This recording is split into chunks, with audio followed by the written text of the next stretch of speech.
स्वागत है आप सभी का सुरजीत की कोचिंग में दोस्तों। यूपीएसआई स्पेशल पोल्ट्री क्लास लेकर आ चुका हूँ।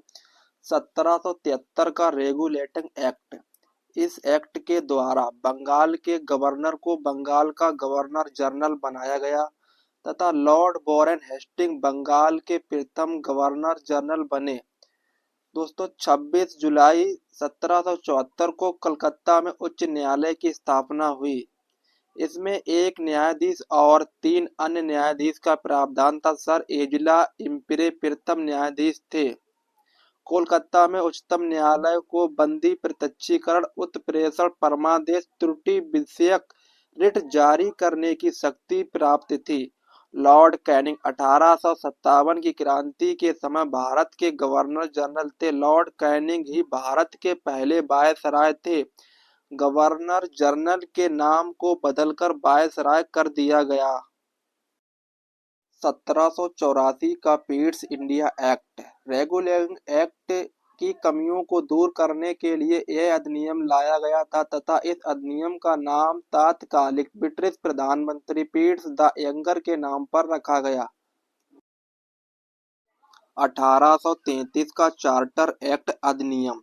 इसके तहत बंगाल के गवर्नर जनरल को भारत का गवर्नर जनरल बनाया गया तथा उसे समूचे देश का प्रशासन का कार्यभार सौंपा गया। लॉर्ड विलियम बेंटिंग भारत के प्रथम गवर्नर जनरल बनाए गए। गवर्नर जनरल की कार्यकारी परिषद में चौथे सदस्य के रूप में लॉर्ड मैकाले की नियुक्ति हुई। लॉर्ड मैकाले को आधुनिक शिक्षा का जनक माना जाता है। 1833 के चार्टर अधिनियम को सुभाष कश्यप के अनुसार भारत के केंद्रीय विधानमंडल की गंगोत्री कहा जाता है। 1853 का चार्टर एक्ट अधिनियम। ब्रिटिश सरकार द्वारा पारित किए गए चार्ट अधिनियमों की श्रृंखला में अंतिम अधिनियम था।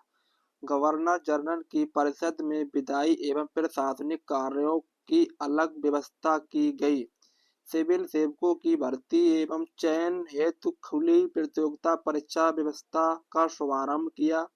प्रथम बार भारतीय केंद्रीय विधान परिषद में स्थानीय प्रतिनिधित्व प्रारंभ किया। 1858 का भारत शासन। नोट 1853 का चार्ट कंपनी शासन के समाप्ति का आधार था। 1858 के अधिनियम का निर्माण 1857 की क्रांति के बाद किया गया, जिसे भारत का प्रथम स्वतंत्रता संग्राम कहा जाता है। भारत का शासन ब्रिटिश ताज की ओर से चलने के लिए भारत मंत्री या भारत सचिव पद का सृजन किया गया। भारत सचिव ब्रिटिश कैबिनेट का सदस्य होता तथा यह भारत के प्रशासन का निरीक्षण निर्देशन तथा नियंत्रण करता एवं संपूर्ण भारत के प्रशासन के लिए ब्रिटिश संसद के प्रति उत्तरदायी होता। सर चार्ल्स वुड प्रथम भारत सचिव बने। 1861 का भारतीय परिषद अधिनियम। केंद्रीय तथा प्रांतों में विधान परिषदों की स्थापना की गई। इस अधिनियम के तहत भारत में मंत्रिमंडलीय व्यवस्था की नींव रखी गई, जिसके जनक लॉर्ड कैनिंग माने जाते हैं। गवर्नर जनरल को अध्यादेश जारी करने की असाधारण शक्ति 1861 के भारतीय परिषद अधिनियम की धारा 22 के अंतर्गत प्रदान की गई। इस शक्ति का प्रयोग गवर्नर जनरल परिषद के बिना ही स्वयं विवेक से कर सकता था। 1892 परिषद अधिनियम। इस अधिनियम के द्वारा प्रथम बार निर्वाचन पद्धति की शुरुआत की गई, परंतु यह पद्धति परोक्ष निर्वाचन की थी। सर फिरोज शाह मेहता पहले निर्वाचित भारतीय सदस्य थे।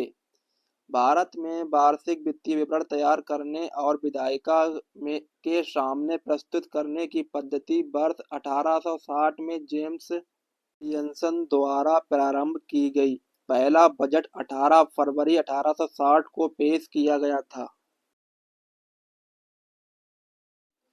1909 का भारतीय परिषद अधिनियम मार्ले मिल्टो सुधार। सर अरुडेल दास समिति की रिपोर्ट के आधार पर इसे फरवरी 1909 में पारित किया गया था। मुसलमान के लिए पृथक तथा सांप्रदायिक निर्वाचन प्रणाली की शुरुआत हुई। सर्वप्रथम वर्ष 1895 में तिलक ने स्वराज विधेयक के माध्यम से भारत में संविधान की मांग की।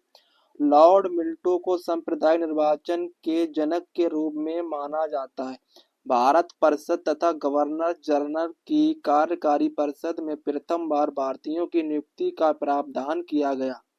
सत्येंद्र प्रसन्न सिन्हा गवर्नर जनरल की कार्यकारिणी परिषद में विधि सदस्य के रूप में प्रथम भारतीय बने। इस अधिनियम से अंग्रेजों की फूट डालो और राज करो की नीति स्पष्ट होती है।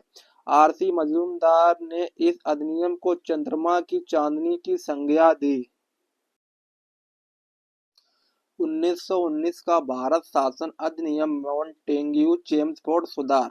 ये अधिनियम में सर्वप्रथम उत्तरदायी शासन शब्द का स्पष्ट प्रयोग किया गया था। इस अधिनियम में उद्देशिका प्रस्तावना 47 धाराएं तथा 2 अनुसूचियां थीं। इससे प्रांतों में द्वैध शासन तथा आंशिक उत्तरदायी शासन की स्थापना की गई। 1919 का यह अधिनियम भारत में संघात्मक शासन व्यवस्था का आधार माना जाता। इसके तहत पहली बार लोक सेवा आयोग के गठन का प्रावधान किया गया। लोकमान्य बाल गंगाधर तिलक ने 1919 के सुधारों को बिना सूरज का सवेरा बताया।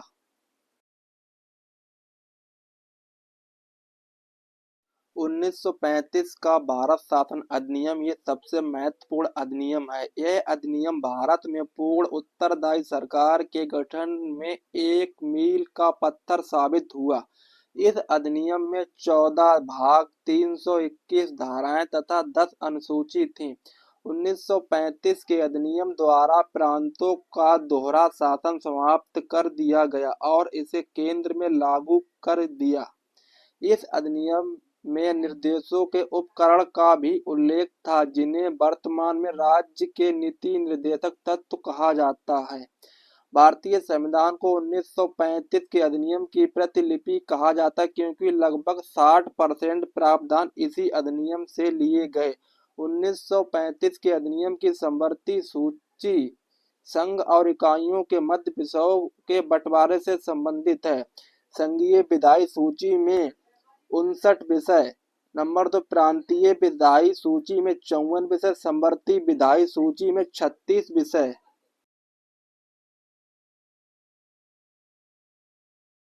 नोट: वर्तमान में संघीय विधायी सूची में 100 विषय, प्रांतीय विधायी सूची में 61 विषय, समवर्ती विधायी सूची में 52 विषय जो वर्तमान में है। पंडित जवाहरलाल नेहरू ने 1935 के अधिनियम को दस्त का नया अधिकार पत्र तथा अनेक बैंकरों वाली परंतु इंजन रहित मशीन की संज्ञा दी।